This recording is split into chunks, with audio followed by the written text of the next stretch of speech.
Dans ce nouvel épisode, aujourd'hui, nous allons explorer les avantages compétitifs de l'automatisation en 2026. Stop! Ça, c'est ce que la machine veut nous faire croire. Mais vous savez quoi? La vie sans frottement, c'est la vie au pays de cocagne. Aujourd'hui, je ne vais pas vous parler de technologie, je vais vous parler de souveraineté. Bienvenue dans cet épisode. Parlons d'humain à humain. Imaginez un instant, nous sommes au cœur du XIIIe siècle. L'Europe est une terre rude où chaque calorie se gagne à la sueur du front, où l'hiver est un spectre qui menace la survie de chaque famille.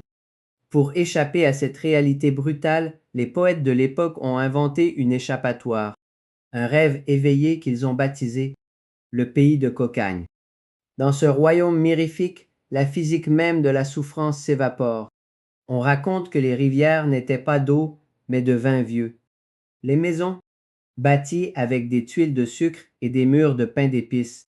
Mais l'image la plus frappante, celle qui résume tout, c'est celle de ces alouettes déjà plumées, déjà assaisonnées, déjà rôties, qui tombaient du ciel directement dans la bouche de ceux qui daignaient simplement l'ouvrir. C'était le fantasme ultime d'une humanité à bout de souffle. Un monde où l'effort disparaîtrait totalement, où la volonté individuelle n'aurait plus besoin de s'exercer parce que l'abondance serait automatique. Un paradis de la paresse. 8 siècles ont passé. Les poètes du Moyen Âge sont morts, mais leur rêve, lui, vient de prendre vie sous nos yeux. Regardez autour de vous. Nous sommes en 2026, et le pays de cocagne n'est plus une fable que l'on raconte à la lueur d'une bougie pour oublier la faim. C'est devenu notre quotidien. C'est devenu une interface. Aujourd'hui, nous habitons ce futur que nos grands-parents lisaient dans les romans de science-fiction. Vous avez une idée qui traverse votre esprit? Des agents conversationnels plus rapides que votre propre plume se chargent de la mettre en mots, de la structurer, de la lisser. Vous avez un désir, une envie d'achat, un besoin de divertissement? Des algorithmes tapis dans l'ombre les prédisent avant même que vous n'en preniez conscience. Vous devez vous déplacer? Vous n'avez plus besoin de scruter la route. Vos voitures vous transportent avec la docilité silencieuse de serviteurs invisibles. C'est là que le piège se referme. L'innovation nous a fait une promesse grandiose. Elle nous a promis la libération. Elle nous a dit « Je vais vous libérer des tâches ingrates pour que vous puissiez devenir la meilleure version de vous-même. » Mais si on regarde de plus près, est-ce vraiment de la libération? Pour l'instant, ce qu'elle nous offre surtout, c'est la facilité. Et la facilité, mes amis, n'est pas la liberté. C'est une anesthésie. On ne se rend pas compte que chaque fois qu'une alouette tombe toute rôtie dans notre bouche, c'est un muscle mental, physique ou créatif qui commence tout doucement à s'atrophier. Bienvenue au pays de cocagne version silicium. Le confort est absolu, mais le prix à payer est peut-être plus élevé que ce que nous imaginions. Pourtant, derrière cette vitrine rutilante, derrière les promesses de gains de temps et de productivité décuplée, un malaise diffus commence à s'installer. C'est un sentiment sourd, une petite voix qui nous souffle que quelque chose ne tourne pas rond. Car il y a un revers à la médaille. Si la technologie nous décharge avec une efficacité redoutable du poids des tâches ingrates, elle nous décharge aussi de manière beaucoup plus subreptice de l'exercice même de notre souveraineté.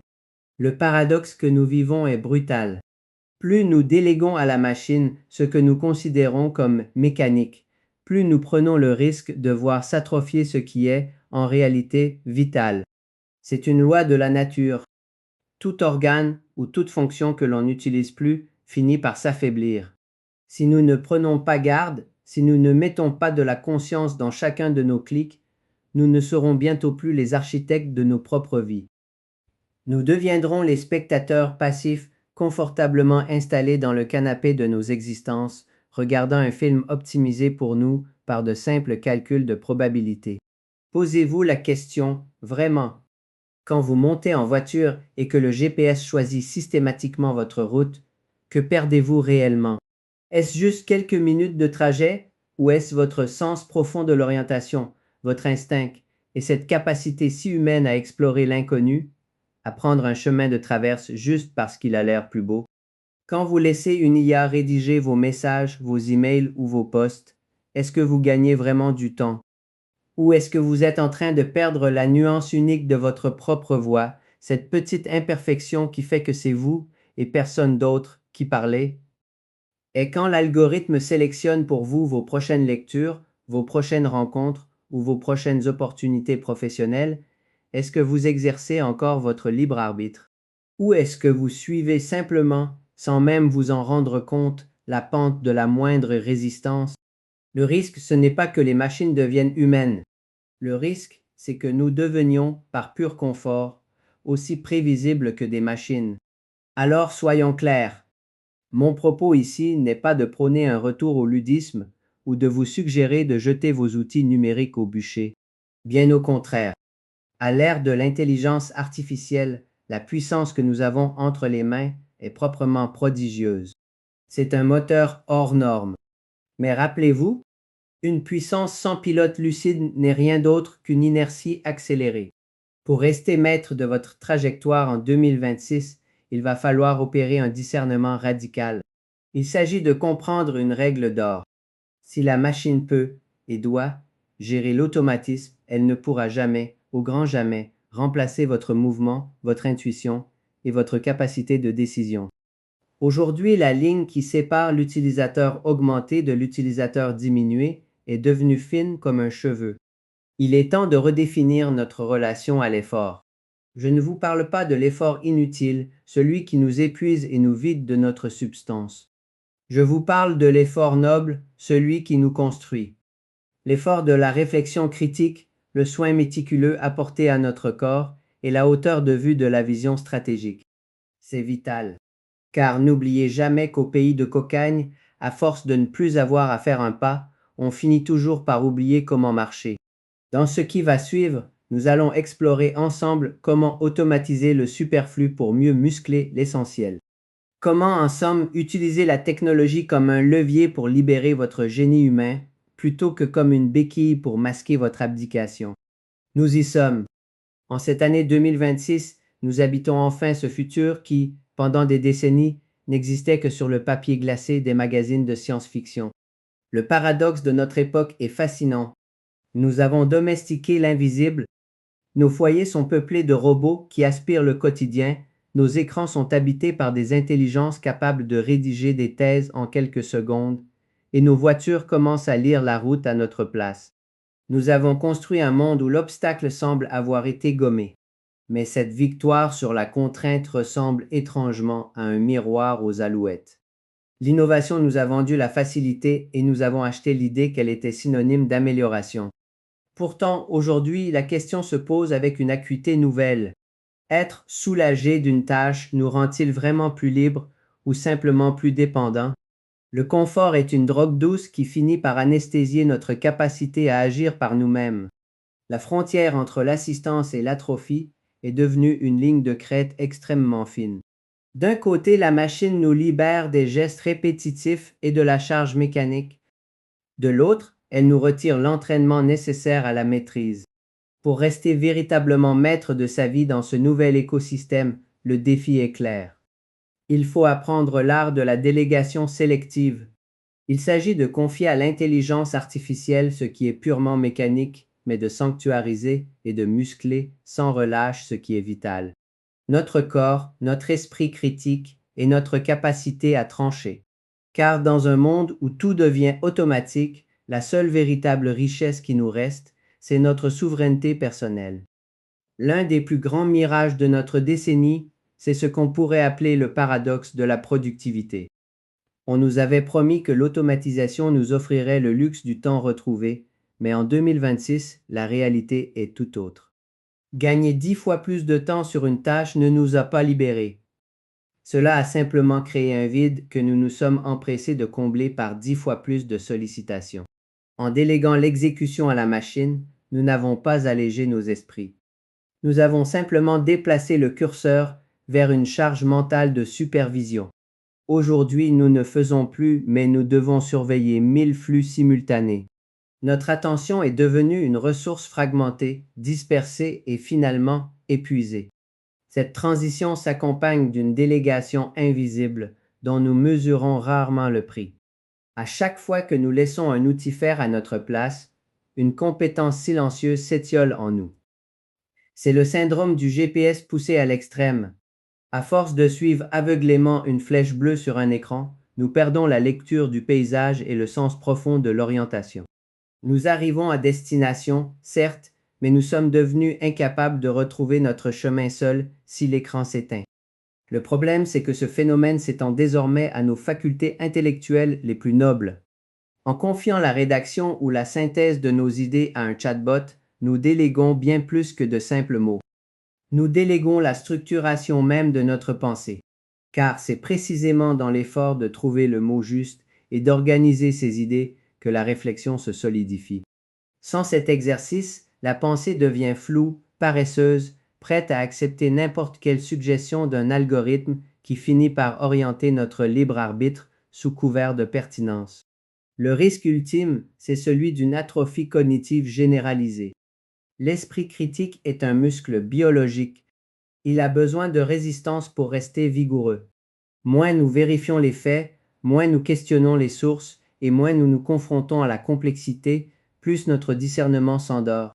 Mettre son intelligence au repos forcé sous prétexte de confort technique, c'est accepter, consciemment ou non, de devenir une version diminuée de soi-même. Dans cette quête effrénée d'une vie sans effort, nous risquons de perdre ce qui faisait notre plus grande force. Cette capacité unique à comprendre le monde par nous-mêmes, plutôt que de simplement consommer les conclusions prémâchées d'une boîte noire. Face à l'hégémonie de l'algorithme, il existe des territoires que nous devons protéger avec une ferveur quasi sacrée. Le premier d'entre eux, c'est notre psychisme profond. Alors oui, l'IA excelle dans la corrélation de données et la logique froide, mais elle reste désespérément sourde à ce que nous appelons l'intuition. Vous savez, cette synthèse fulgurante d'expériences vécues, de silence et de nuances émotionnelles qui surgit au bon moment. Dans une décision stratégique ou humaine, ce n'est pas le calcul qui fait la différence, c'est la vibration. Cette capacité à ressentir l'indicible, à faire preuve d'une empathie réelle et non simulée est le rempart ultime de notre humanité. L'IA peut imiter la forme de la pensée, elle peut en copier les codes, mais elle ne possède pas le souffle qui l'anime. Mais attention, cette souveraineté de l'esprit ne peut pas exister sans une base solide. Je parle de votre corps.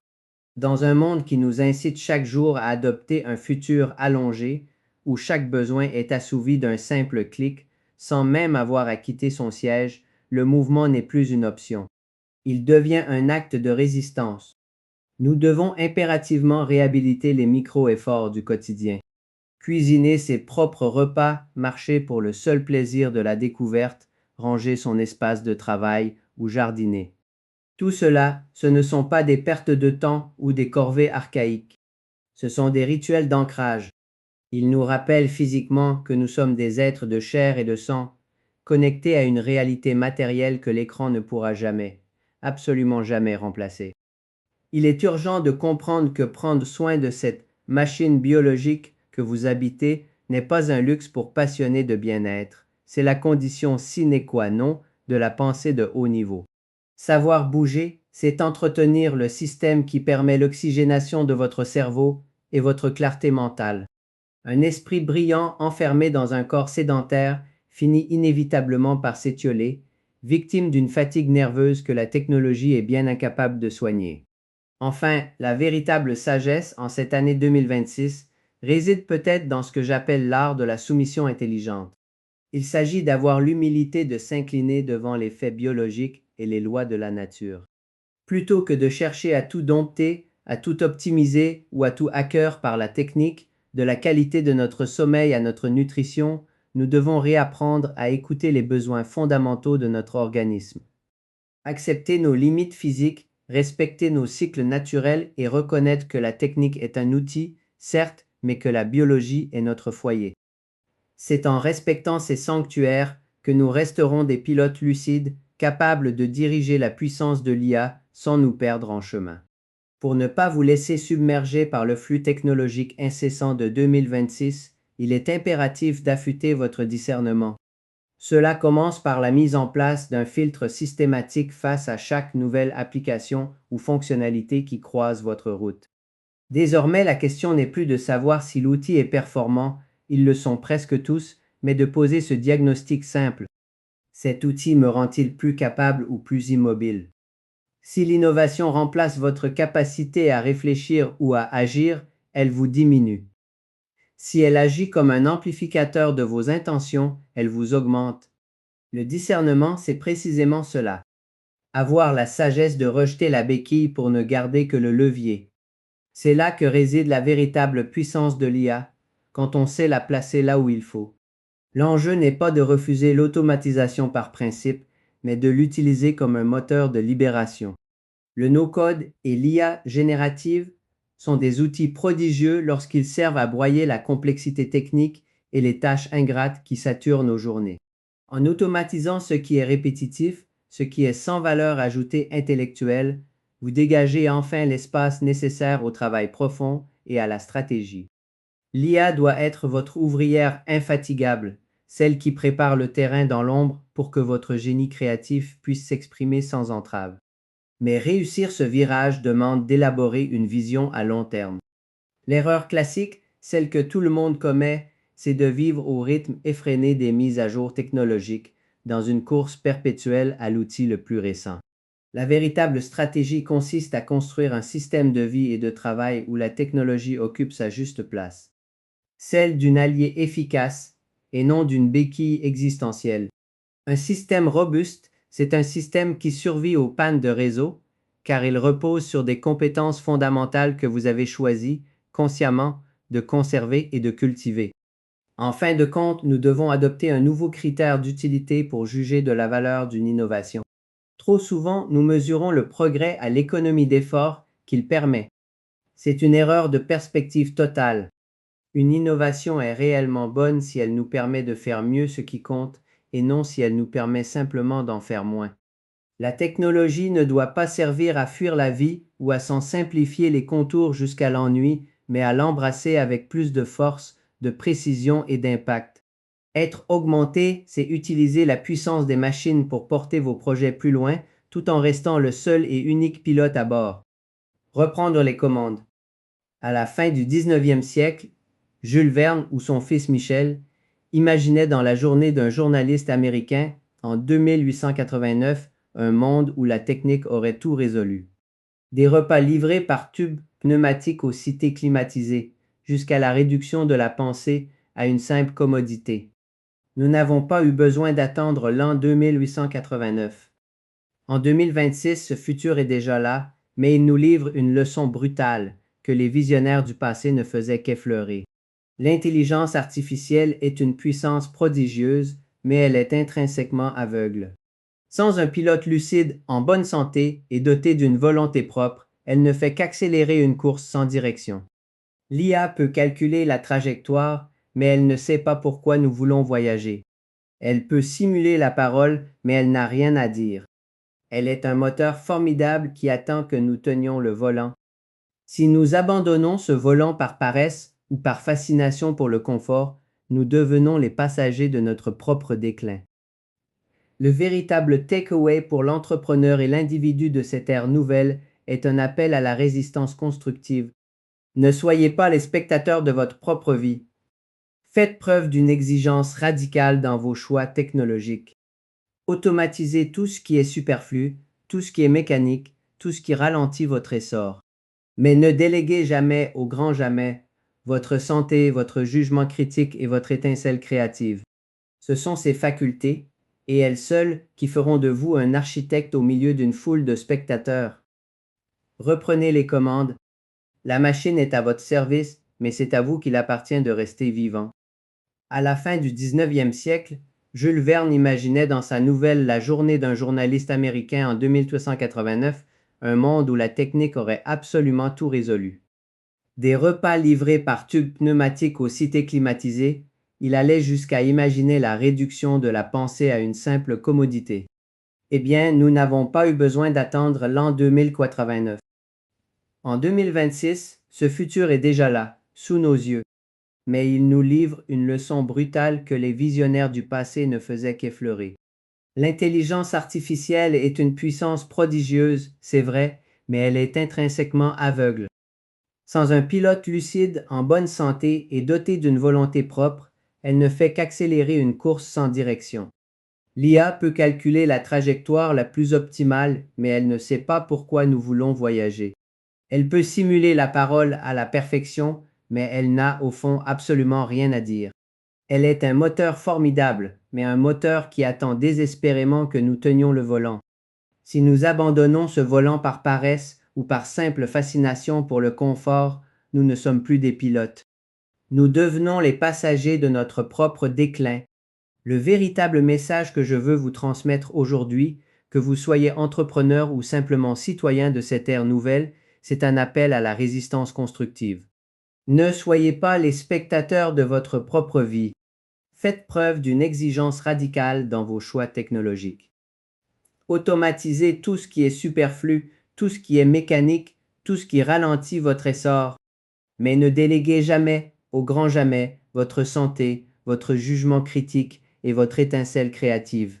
Ce sont ces facultés, et elles seules, qui feront de vous un architecte au milieu d'une foule de spectateurs. Reprenez les commandes. La machine est à votre service, mais c'est à vous qu'il appartient de rester vivant.